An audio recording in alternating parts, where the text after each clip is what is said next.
Students, आज का जो हमारा टॉपिक है वो है चैप्टर नंबर 23 और टॉपिक का नेम है क्लोनिंग। और साथ हम एक और टॉपिक डिस्कस करेंगे जिसका नाम है जीन थेरेपी। क्लोनिंग क्या होता है? सबसे पहले एक ऐसा प्रोसेस जिसके थ्रू आप किसी भी ऑर्गेनिज्म को कॉपी कर सकते हो एसेक्सुअल रिप्रोडक्शन के थ्रू, क्योंकि क्लोनिंग जो है ये एसेक्सुअल रिप्रोडक्शन की टाइप होती है। आप उसके थ्रू किसी भी जानदार से एक सेल लेके उससे उसी जैसा मुकम्मल जानदार बना सकते हैं। तो ऐसा प्रोसेस जिसमें एक जानदार के एक सेल को लेके सिंगल सेल उससे आप सिंगल सेल से कंप्लीट ऑर्गेनिज्म बना सकें, तो ऐसा प्रोसेस क्या कहलाता है? This is called as cloning. Cloning basically होती कैसे है? अगर मैं आपको क्लोनिंग की बेसिस बताऊं कि what are the basis of cloning, तो क्लोनिंग की बेसिस कुछ इस तरह से है कि आपने एक बात पढ़ी होगी कि हर जानदार के अंदर every cell contain complete genetic material. किसी भी जानदार के अंदर बेटा मुकम्मल तौर पर जेनेटिक मटेरियल मौजूद होता है उसके हर सेल में। If you talk about human cell, our cell contain 46 chromosomes. आपकी बॉडी के अंदर million and trillions of cell भी हैं, तो उनमें भी 46 क्रोमोसोम हर एक में मौजूद है। तो फिर क्लोनिंग कैसे हो सकती है? आपने क्या करना है? वैसे तुम्हारी बॉडी के अंदर एक सेल है, उसके अंदर दो तरह के लाइट बटन लगे होते हैं, एक ऑफ और एक ऑन का। मीन एक ऑफ का है और दूसरा ऑन का बटन है। आपकी बॉडी के अंदर अगर आप लेट्स से कहते हो कि ये मसल सेल है, कौन सी सेल है? ये मसल सेल है। तो मसल सेल को क्योंकि पूरी बॉडी तो बना सकता है, तो फिर मसल सेल कैसे कंट्रैक्शन कर रहा है? हालांकि पूरी बॉडी बना सकते हो, तो ये क्लेम कर सकता है कि मैं पूरी बॉडी बना सकता हूं, तो मैं बनाऊंगा। बना क्यों नहीं रहा? क्योंकि आपने इसके सारे जीन्स को क्या किया हुआ है? ऑफ किए हुए। आपने सिर्फ उसके वो वाले जीन ऑन किए हुए हैं जो कि इसको किसमें हेल्प करते हैं? कंट्रैक्शन के अंदर। लेकिन जब आपने क्लोनिंग का प्रोसेस करना है, तो क्लोनिंग के प्रोसेस में ये चीज का ख्याल रखना है कि क्लोनिंग में आपने क्या करना होता है? सारे जीन्स क्या कर देने हैं? ऑन कर देने हैं, बाकी सारे जीन ऑफ किसी को भी नहीं करेंगे। तो जब सारे एक सेल के सारे जीन्स ऑन होंगे, इसका मतलब एक सेल से क्या कर सकते हो? न्यू ऑर्गेनिज्म बन सकते हैं। तो एक सेल से नया जानदार बनाने के लिए इसको कुछ मेथड रिक्वायर्ड है। क्लोनिंग का क्या मेथड होता है? क्लोनिंग का मेथड ये है, सबसे पहले आपने एक एग सेल लेंगे, एग सेल लेके उसके न्यूक्लियस को आपने रिमूव कर देना है, न्यूक्लियस को आपने डिस्ट्रॉय कर देना है। इस सेल को क्या बना देना है? इस सेल को ई न्यूक्लिएटेड बना दोगे। ऐसा सेल जिसका न्यूक्लियस ना हो उसे क्या कहते हैं? ई न्यूक्लिएटेड सेल, वो बना देंगे। अब ई न्यूक्लिएटेड बन गया, आपने दूसरे नंबर पे क्या करना है? आपने एक सोमैटिक सेल लेना है बॉडी का। बॉडी के कोई भी सेल जो आप लेंगे वो सेल हमेशा कौन सा कहलाता है? Somatic cell. इसका न्यूक्लियस निकाल के आपने उस सेल में डाल देना है जिसका न्यूक्लियस पहले आपने क्या कर दिया है? डिस्ट्रॉय कर दिया। तो पहला प्रोसीजर, जो पहला मेथड सुने, आपने एक एग सेल लेके उसके न्यूक्लियस डिस्ट्रॉय करना है। फिर आपने एक सोमैटिक सेल लेना है। सोमैटिक सेल कौन से वाला होता है? ये वो सेल होगा जिसमें आपकी मर्जी के जीन्स शामिल हैं, जिसको आप तैयार करना चाहते हो, ये आपका जीन ऑफ इंटरेस्ट रखता हो, उस सेल को क्या कहते हैं? Somatic cell. उसमें से आप न्यूक्लियस लेके इसमें लगा दें, फिर आप उसको आर्टिफिशियल वोम प्रोवाइड करेंगे। वोम के अंदर वो जाइगोट और आगे जो है जब प्रोसीड करेगा तो वो एक नया जानदार बन जाएगा, उसको क्लोन बोलते हैं। वो ऑर्गेनिज्म जो क्लोनिंग के रिजल्ट में बनते हैं, this is called as clone. इसके ये 2-3 स्टेप्स हैं मेन क्लोनिंग के मेथड कैसे होता है, क्लोनिंग कैसे की जाती है। साइंटिस्ट हैं इसमें स्कॉटलैंड के अंदर, उन्होंने जो है वो फर्स्ट क्लोन तैयार किया था, वो शीप के नाम से, डॉली शीप के नाम से उन्होंने फर्स्ट क्लोन जो है तैयार किया है साइंटिस्ट ने, डॉली शीप। ये पहला क्लोन है जो कि अबाउट 1997 के अंदर स्कॉटलैंड के अंदर रोजलेन इंस्टीट्यूट की जो साइंटिस्ट है उन्होंने फर्स्ट क्लोन डॉली शीप के नाम से तैयार किया है, सक्सेसफुल जिसको की है। वैसे तो आजकल क्लोनिंग माइस पे भी हो रही है। क्लोनिंग ऑफ माइस कैसे होती है? माइस की क्लोनिंग की कुछ 2-3 स्टेप्स हैं। सबसे पहले आपको क्या करना है? You have to take egg cell. The egg cell लेंगे, उसके न्यूक्लियस को डिस्ट्रॉय कर देंगे। जब उस सेल में से न्यूक्लियस निकल जाएगा तो वो कौन सा सेल बन जाएगा? This is called as enucleated cell. आपने उस ई न्यूक्लिएटेड सेल में आप क्या करना है? आपने कम्यूलस सेल लेने हैं। कम्यूलस सेल्स कौन से सेल्स होते हैं? Cumulus cells clinging cell with egg. ऐसे सेल जो एग के साथ साथ जुड़े होते हैं, एग के साथ जुड़े हुए मोनिका सेल्स को कम्यूलस सेल्स बोलते हैं। उन सेल्स को लेके उसका न्यूक्लियस आपने यूज करना है और उसका न्यूक्लियस कौन से सेल में ऐड कर देना है? एग सेल के अंदर जो कोई कौन सा सेल चला रहा है? न्यूक्लिएटेड सेल, उसमें वो न्यूक्लियस ऐड कर दें। तो इस तरह से आप क्लोनिंग कर सकते हो माइस की। तो ये वो प्रोसीजर है। लेट्स सी, ये एक एग सेल है, उसका न्यूक्लियस डिस्ट्रॉय करना है आपने, उसका न्यूक्लियस आपने रिमूव कर दिया, निकाल दिया इसमें से। फिर आपके पास एक कम्युलर सेल मौजूद है, उसका न्यूक्लियस आप लेके उसको किस न्यूक्लियस में ऐड कर देंगे, एक्स सेल वाले में। ये एक्स सेल, ये उसका कम्युलर सेल का न्यूक्लियस है। अब इससे जो है आपके पास क्या बन जाएगा, एक न्यू क्लोन माइस तैयार हो जाएगा। तो साइंटिस्ट जो है वो एक्सपेरिमेंटली सक्सेसफुल हो चुके हैं कि माइस की क्लोनिंग वो कर चुके हैं। क्लोनिंग ह्यूमन पे भी ट्राई किया गया है। ह्यूमन क्लोनिंग थोड़ा सा अनएथिकली जो है ना वो या मोरल वैल्यू के लिहाज से वो सक्सेसफुल नहीं हुई है, उसको स्टॉप किया गया है। क्यों? क्योंकि यूएस गवर्नमेंट के अंदर जो प्रेसिडेंशियल ऑर्डर है उसके मुताबिक ह्यूमन क्लोनिंग पे काम नहीं किया गया, इसको स्टॉप कर दिया गया क्योंकि ये एथिकली मॉरली तौर पे जो है वो सही तरह से सक्सेसफुल नहीं है, या इसको कंसीडर नहीं करते इंसान का क्लोन नहीं क्या है इसके भी क्योंकि मॉरल इफेक्ट थे, इसलिए उन्होंने उसको स्टॉप करवा दिया। सो आज का जो पहला आर्टिकल है वो हमारा क्लोनिंग का रिलेटेड है। क्लोनिंग क्या होता है, उसका प्रोसीजर क्या है, माइस की क्लोनिंग कैसे की जाती है, क्लोनिंग का मेथड क्या होता है, पहला क्लोन कब तैयार किया गया, और साथ ही जो है उसमें ह्यूमन क्लोन पे ट्राई किया गया था बट उसको स्टॉप करवाया गया। और उसके साथ जो नेक्स्ट आर्टिकल है ये बड़ा इंपॉर्टेंट क्वेश्चन है, this is called gene therapy. क्या होता है बेटा, जीन थेरेपी एक ऐसी टर्म है जिसमें आपको क्या करना है, अपनी बॉडी से डिफेक्टिव जीन निकालना है और उसकी जगह पर हेल्दी जीन को इंसर्ट कर देना है।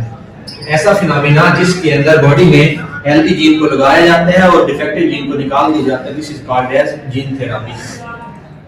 जीन थेरेपी की दो टाइप्स हैं, कौन कौन सी, let's see. Types of gene therapy बेटा, एक होती है इन विवो और दूसरी होती है x vivo gene therapy. In vivo gene therapy और दूसरी होती है एक्स विवो जीन थेरेपी। ये दो टाइप्स हैं, in vivo and x Vivo. In vivo और एक्स विवो जीन थेरेपी के थ्रू हम आजकल बहुत सारी डिजीजेस का ट्रीटमेंट कर रहे हैं। कौन कौन सी बीमारियों का इलाज इन विवो और एक्स विवो जीन थेरेपी के थ्रू किया जा रहा है। सो मेरे पास दो डिजीजेस यहाँ लिखी हुई है जो कि किसके बारे में होंगी, about x vivo gene therapy.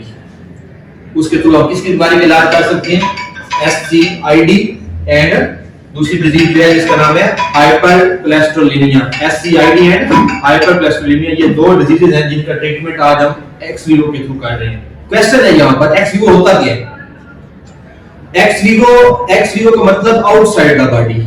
आपने जीन थेरेपी करनी है, आपने डिफेक्टिव जीन निकालना है, हेल्दी जीन लगाना है, लेकिन वो जो काम आपने करना है वो बॉडी के किधर होना चाहिए, बाहर होना चाहिए।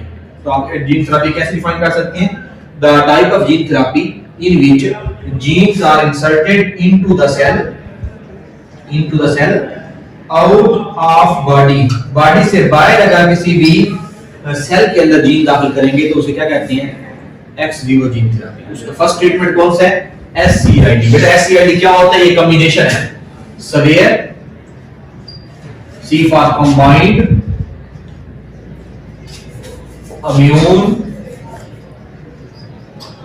इम्यूनोडेफिशिएंसी सिंड्रोम, जिसका एड्स नाम आपने सुना होगा, वो भी एक किस्म की डिजीज है जिसमें एक्वायर्ड इम्यून डेफिशिएंसी सिंड्रोम होता है। SCID का मतलब होता है severe combined immune deficiency syndrome. ये ऐसी बीमारी है जो छोटे बच्चों को ये अटैक करती है। और ये छोटे बच्चों को क्यों अटैक करती है, क्योंकि इस बच्चे में जिसमें SCID डिजीज हो चुकी है उस बच्चे के अंदर एक एंजाइम प्रोड्यूस नहीं होता, ADA। कौन सा एंजाइम प्रोड्यूस नहीं हो पाता, ADA। ADA एंजाइम कौन सा होता है, ADA स्टैंड्स फॉर एडेनोसिन डीलैमिनेट। जिस बच्चे में ये वाला एंजाइम ना हो, एडेनोसिन डीलैमिनेट, उस बच्चे के अंदर एक डिजीज हो जाती है SCID। क्यों? क्योंकि उसका जो इम्यून सिस्टम है उसमें लिम्फोसाइट B और T लिम्फोसाइट मैच्योर नहीं हो पाते। कौन कौन से लिम्फोसाइट है, B एंड T लिम्फोसाइट। जब B और T लिम्फोसाइट मैच्योर नहीं होंगे तो उसके रिजल्ट में इस बच्चे के अंदर इम्यून सिस्टम वीक हो जाएगा और इम्यून सिस्टम वीक होने की वजह से उसके ऊपर अटैक ऑफ डिजीज बढ़ जाता है, जिसकी वजह से उसके अंदर एक सीवियर किस्म की इम्यून डेफिशिएंसी सिंड्रोम आ जाता है, उसे SCID कहते हैं। आपने उसका ट्रीटमेंट करवाना है, कौन सी जीन थेरेपी के थ्रू ट्रीटमेंट करवाना है, एक्स विवो जीन थेरेपी के थ्रू। सो ट्रीटमेंट उसका क्या होगा इस डिजीज का, इस ट्रीटमेंट ये है कि आपको एक सेल लेना है। कहां से सेल लेना है, बोन मैरो स्टेम सेल लेंगे, बोन मैरो स्टेम सेल। वो आप किसी भी बोन से ले सकते हो। लेट्स सी हम वो बोन ले लेते हैं फोर आर्म की बोन मैरो स्टेम सेल भी फोर आर्म की बोन है, ये बॉडी की बोन है हमारे फोरआर्म की बोन है, इसमें से आप एक सेल लेंगे जिसका नाम है बोन मैरो स्टेम सेल। ये सेल आप ले लिया, इसमें आपका डिफेक्टिव जीन मौजूद है, बच्चे के बोन मैरो से लिया, उसमें जीन कौन सा है? डिफेक्टिव है। आप क्या करेंगे, इसके ऊपर एक वायरस अप्लाई करोगे। बच्चों कौन सा वायरस अप्लाई करना है? रेट्रोवायरस। इस पे रेट्रोवायरस अप्लाई करें। रेट्रोवायरस आपका वो वायरस है जो कि यूज होगा एज अ वेक्टर के तौर पे, वेक्टर के तौर पे यूज होगा। आप डिफेक्टिव जीन निकाल के रेट्रोवायरस को अपना हेल्दी जीन दे देंगे। जब वो वायरस अपना डीएनए भेजेगा तो साथ आपका जीन ऑफ इंटरेस्ट भी किसमें भेज देगा? बोन मैरो स्टेम सेल में। आप यही जीन ऑफ इंटरेस्ट दोबारा जो है वो लगा के जहां से उसका वो सेल लिया था दोबारा लगा देंगे। ठीक है, कहा सुने, आपने बॉडी के बोन मैरो स्टेम सेल को निकाल के उसको बॉडी से बाहर निकाला है। बाहर निकालने के बाद आपने retrovirus as a vector use किया है और रेट्रोवायरस के अटैक से आपने अपना जीन ऑफ इंटरेस्ट दोबारा बोन मैरो में भेजा। बोन मैरो सेल को जहां से निकाला था दोबारा लगा दें, तो जब जैसे ही बोन मैरो के अंदर वो जीन जाएगा, वो जीन एक एंजाइम तैयार करेगा। कौन सा एंजाइम तैयार करेगा? एडिनोसिन डीलैमिनेट, जो उस बच्चे में पहले प्रोड्यूस नहीं हो रहा था, अब उस बच्चे में बेटा वो एंजाइम एडिनोसिन डीलैमिनेट प्रोड्यूस होना शुरू हो जाएगा, जिससे क्या फायदा होगा? वो बी और टी लिम्फोसाइट्स को मैच्योर करेगा। जैसे जैसे बी और टी लिम्फोसाइट मैच्योर होना शुरू हो जाएंगे, उस बच्चे की इम्यूनिटी पहले से दिन ब दिन क्या होती जाएगी? इंक्रीज। और इम्यूनिटी के इंक्रीज होने से उसको एससीआईडी का ट्रीटमेंट मिल जाएगा। ये एक्स बच्चे आपने देखा, आपने सेल को बाहर निकाला है। Gene therapy was taking place outside the body, that is why उसको एक्स बोलेंगे। सिमिलरली एक और ट्रीटमेंट जो हम पढ़ रहे हैं वो है हाइपर कोलेस्ट्रोलिनिया। हाइपर का मतलब ज्यादा, कोलेस्ट्रोलिनिया कोलेस्ट्रॉल लेवल। वो वाले पेशेंट्स जिनके ब्लड के अंदर थोड़ी एज में कोलेस्ट्रॉल का लेवल बहुत बढ़ जाता है, उसे कहते हैं hypercholesterolemia, high cholesterol level. Question है यहां पर, क्यों बढ़ जाता है कोलेस्ट्रॉल लेवल, क्यों इंक्रीज हो जाता है? बेटा कोलेस्ट्रॉल लेवल तो चलो लेटर एज में बात समझ में आती है कि एज के साथ साथ इंसान की लाइफस्टाइल सेडेंटरी लेजी हो जाता है तो कोलेस्ट्रॉल बढ़ जाए। अर्ली लाइफ में क्यों बढ़ता है? उसकी रीजन है कि हमारी बॉडी में जो लिवर ऑर्गन है, लिवर के अंदर स्पेशल किस्म के सेल्स मौजूद हैं जो आपके कोलेस्ट्रॉल को सेंस कर रहे होते हैं। कोलेस्ट्रॉल ज्यादा है तो उसको क्या कर रहे होते हैं? कम कर रहे होते हैं। लिवर के अंदर सेल्स मौजूद हैं कोलेस्ट्रॉल को लेके सेंसिटिव होते हैं। इसको लेकर कोलेस्ट्रॉल को लेके वो सेल सेंसिटिव है। जब उस पेशेंट के लिवर के अंदर वो वाले सेल्स जो कोलेस्ट्रॉल को लेके क्या थे? सेंसिटिव थे, वो सेल एक्टिवेट नहीं होंगे तो उसमें कोलेस्ट्रॉल जरूरत से बढ़ जाएगा, जिसकी वजह से अर्ली एज में उस पर्सन को हार्ट अटैक हो जाता है। थोड़ी एज में हार्ट अटैक होने की वजह ये भी हो सकती है, अर्ली एज के अंदर जो हार्ट अटैक होता है तो उसकी रीजन हाइपर कोलेस्ट्रोलेमिया डिजीज होती है। Now we are going to treat hypercholesterolemia with the help of ex vivo gene therapy. तरीकेकार क्या है, आप उस पर पेशेंट के लीवर से छोटा सा पीस काटेंगे। लीवर से पीस काटने के बाद उसको बॉडी से बाहर ले आओ। लेट्स सी, लीवर आर्गन था, आपने उसके इतने से हिस्से को जो है यहां से एंड से कट कर दिया, वो पीस बाहर निकाल ले लीवर का। जब वो पीस बाहर निकाल लेंगे तो अब आप उसके ऊपर रेट्रोवायरस अप्लाई करें, कोई वाला वायरस जो यहां पे अप्लाई किया आपने। This is used, we are using as a vector, जो आपकी जीन ऑफ इंटरेस्ट को आपके लीवर के सेल तक लेके जाएगा। उस चीज का नाम क्या है? रेट्रोवायरस है। आप इसके ऊपर रेट्रोवायरस का अटैक करवा दें। जैसे ही रेट्रोवायरस का अटैक करवाएंगे उसमें आपने अपना जीन ऑफ इंटरेस्ट भेजा होगा, ये आपका जीन ऑफ इंटरेस्ट के साथ लगाओगे। ये कौन सा जीन ऑफ इंटरेस्ट है? जिसके पास कौन सा जीन होगा? वो जीन जो अगर दोबारा लिवर के सेल्स को दिया जाए तो लिवर के सेल्स वो वाले सेल्स प्रोड्यूस करना शुरू कर देंगे जो कोलेस्ट्रॉल को लेके क्या बन जाएंगे? सेंसिटिव। पहले वो क्या बन चुके थे? इनसेंसिटिव। अब वो क्या बन जाएंगे? सेंसिटिव बन जाएंगे। और जैसे ही आप दोबारा लगा देंगे लिवर के सेल के अंदर और लिवर का पीस जहां से उतारा था दोबारा ग्राफ्ट कर दो, तो ऐसा ऐसा उस पेशेंट के अंदर कोलेस्ट्रॉल को लेके जो सेल्स हैं वो सेंसिटिव बन जाएंगे।